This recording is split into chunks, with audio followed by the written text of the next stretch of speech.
Hi guys, Alex here. Welcome back to Girl Talk. I've got a little bit of mess and a little bit of drama today for you guys. First, we're going to go ahead and start off with a beauty update. I'm going to give you guys a rundown on what has been going on in the past couple of days. We'll touch very briefly on the leaked video, as well as Chantal's trip to Montreal. And then the drama continues. We're going to talk about an interesting story regarding her nails. Say it isn't so. And we'll touch on a deleted live stream. And what Chantal said will surprise you. Lastly, I wanted to share a post from Amber Lynn's Instagram. We're not supposed to call wifey anymore. You won't believe it. All that and more coming up on today's edition of Girl Talk. Let's just get right into it. I mean, shall we? All right, you guys, so I thought we could go ahead and start off with a beauty update. Let's talk about the ring. This is absolutely hilarious. Debbie came on and showed off the ring that Natter got her, and it was the Jafar ring. If you guys remember, this is the same ring that Chantal bought. It was supposed to be an engagement and or promise ring between her and Natter. Chantal paid for it. And now Debbie is flaunting it around like it's something special. Keep in mind that she did clarify that they are not engaged, thank the Lord. But I just can't imagine wearing another woman's ring. This is definitely her idea of stirring the pot. There can't be any other reason. They are trying to get Chantal to rage about it, which she did a little bit. They don't really have any content. Trust me, people aren't there for the cooking. So on one hand, they say that they want Chantal to leave them alone, but on the other hand, they're wearing the Jafar ring, and he's making reaction videos to her, so clearly they want this to continue. The absolute BS of it all. I mean, she wants to file charges against Chantal for harassment. That's clearly going to be thrown out the minute the judge gets a whiff of this kind of stuff. But I don't see that going anywhere anyway. Those two are just playing the YouTube game. You know, like, Dee Dee, you look incredibly dumb. I already seen people.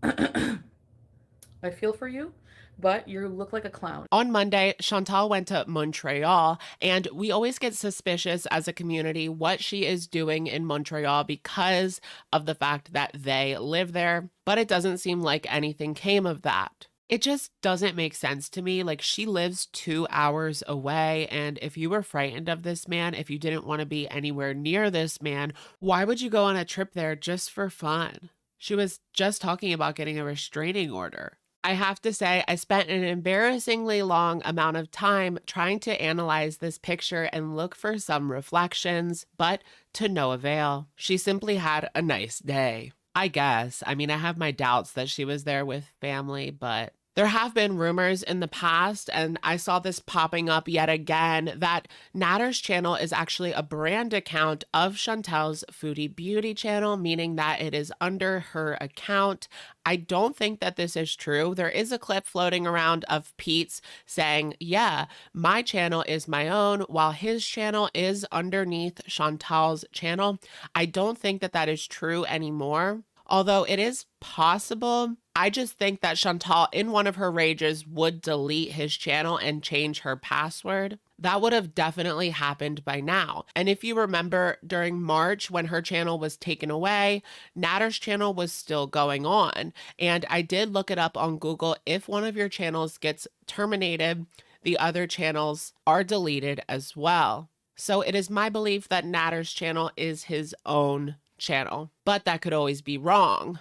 If it is under Chantal's, then that would just prove that they were having contact the whole time, because she would have to give him the money that he makes every month on that channel. I just can't see her being cooperative about that at this time, and that would cause a mega meltdown. I did also see a clip where Chantal mentions one time when she was having alone time with him, she said that she heard the sounds of Facebook Messenger going off, like someone else was on the line listening to them. So weird. I don't know what to think about it, but I know that he has been threatening her with putting out tapes regarding their situation. Chantal said that she had some as well. It's no good, guys. Okay, you guys, so earlier yesterday morning, there was a new video put up on the Sam's Lounge channel.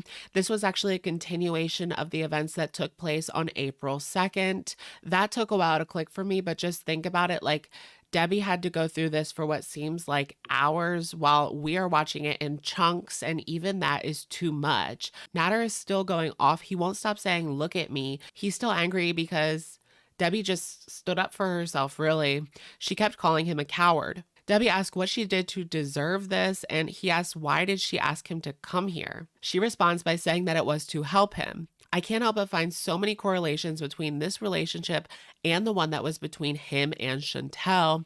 She also said that she wanted to help him. Some people you can't change, and it's not worth putting yourself in danger for. I do think that in regards to this situation, there's nothing that we can do actually legally because Debbie keeps denying that anything wrong is happening. Even Chantal has went to the authorities, and they're not willing to take this seriously because she is not the one involved in this situation. I thought that maybe because she had previous involvement, but no. As long as Debbie continues to defend him, they won't do anything. And I don't feel good about that. Actually, I feel horrible about that. But she has made it very clear that she wants to be with him, and she doesn't want people sending officers over there. Chantal has been deleting up a storm lately, so it's even harder to keep up with her shenanigans. Although yesterday she did go on a live stream talking about reaction channel stories from the internet. She seems to have a problem with the way that he's discussing this whole situation. She wants to be the center of attention in this affair, and it's really just sad. She did go ahead and get her nails done, and she claimed that the guy that paid for her nails has a thing for nails, and she has to send him pictures of her fingers, but he's paying for her manicure. Get it, girl? To be perfectly honest, I don't know if I really believe that. I was really hoping that we would get a health arc from FoodieBeauty because she was just in the ER and they said that she had an enlarged heart. She has all these health problems. So I thought maybe it would finally click and she would get herself together a little bit. I know, really wishful thinking. But she had McDonald's just the other night, and yesterday she had Wendy's. So it doesn't seem like she's taking this seriously. She will always find an excuse to hit the fast food, and I know that. To me, it doesn't seem like she's making any changes at all. Okay, so last night in a now deleted live stream, Foodie came on to talk about Natter and Dee Dee yet again. She is a Natter reaction channel. Funny thing now is it seems that she is deleting every single video where she does go off them, but this one really took the cake. It was absolutely disgusting, the things that she said, and she has no excuse for this. We don't really expect any different from her, but this was bad. I don't blame her for being frustrated with this situation, but wow, it's definitely not a good look, the things that she said. She said, and I quote, "You dumb bee, we just saw him be you on camera and you're gonna blame me?" She also referenced Natter and made a drop the soap joke and basically said, "When Bubba is done with you, I hope you squeal like a pig." I am just absolutely disgusted with her hypocrisy. Just hours earlier, she was raging at Monty because she didn't like the way that he was talking about this situation. If you are not completely sympathetic to her, she has an issue. But where is the empathy? Just last month, she was ranting and raving about how she is such an empath and she had to deal with this narcissist for almost a year. Where's the empathy now, girl? To be honest, I hope that she drops these two like a hot potato. She really has been given this opportunity to do whatever she wants in her life right now. Think about it. She's still making decent money on her YouTube channel. It's not the $20,000 that she lied about a couple months ago. Her cost of living is not really that high. She's just the one that inflates it with all the takeout and edibles. I challenge Foodie. Why don't you just ignore them? A lot of people just want you to move on. You delete all the drama videos about them anyway, so what's the point? You don't make yourself look good when you're saying these things about them, even though they are super disliked. I can already feel public perception kind of turning on Dee Dee in this situation because of her continuous defense of him and her trying to make him look like he's innocent in this situation. That's not right either. If you take the time to think about it, the same thing that is happening now is the same things that Chantal said about him in the past.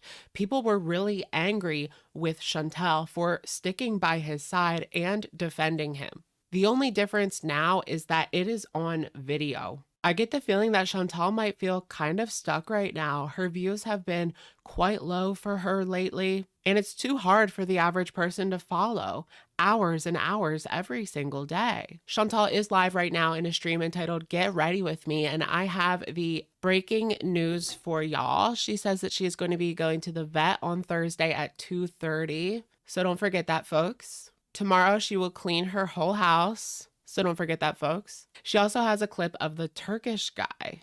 You're learning Turkish? Yes, I would like to learn Turkish. Yes, I would like to learn Turkish.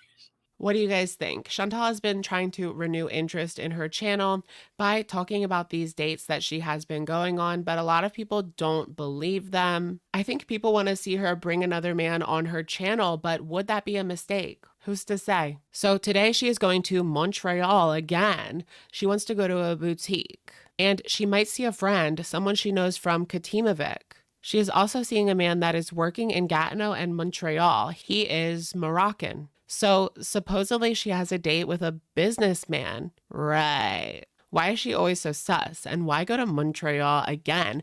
I can't keep all these fake men straight. So I believe, according to her, there is 3 men that she is seeing right now.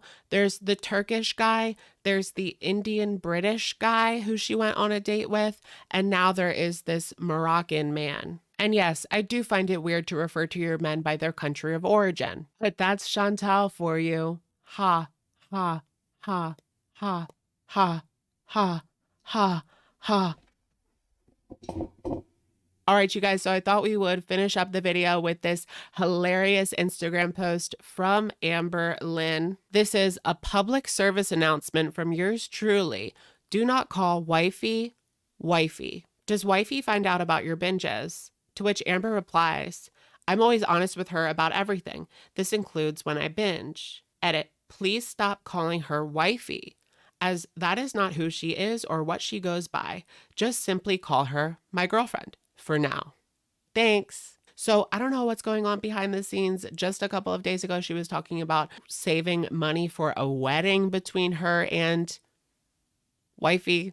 I don't know. What else am I supposed to call her? The only reason I call her that is because I have respect that she doesn't want her name put online, but everybody knows it anyway. So throw me a bone, Amber. I refuse to call her Alex. She's not my girlfriend, and ALR's girlfriend is a mouthful. I personally think the only reason she's doing this is because of the other nickname, not wifey, but wifey with a P. She wants to put an end to that nickname. So this might be the only reason. What do you guys think about this situation? It's ridiculous, huh? All right, you guys, it's our favorite time of the day, and that is, of course, comment of the day. Today's comment comes in from yesterday's reaction video to Life by Jen. Now, this comment comes in from David M., who says the following, and we've got a couple of things to address.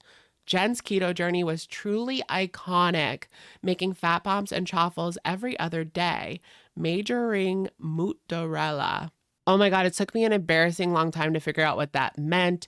Measuring, like she was measuring her mozzarella. Yeah.